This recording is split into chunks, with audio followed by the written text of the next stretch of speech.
Driver control, 3, 2, 1, go. Hi, my name's Kelly Thomas. I'm a computer science instructional specialist with Broward County Public Schools Applied Learning Department. And this week we are putting on a VEX Robotics training for teachers. We're doing a 4-day training to introduce new schools and new coaches to the VEX Robotics competition. So we have elementary, middle, and high school teachers here. The teachers are competing in a mock competition, so they will get a feel for what their students are going to feel when they go to the competition. They're going to understand the steps that the students will get stuck on, so they kind of get an idea of how that's going to go.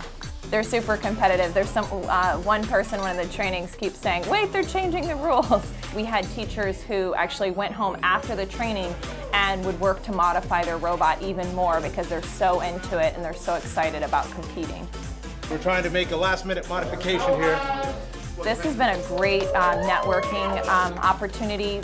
So they're with neighboring schools and they're already talking about, I have a field, I'm going to hold an open practice, why don't you bring your kids over? And they're going to be working a lot together. They're having a great time. It's just like this fun vibe in the training.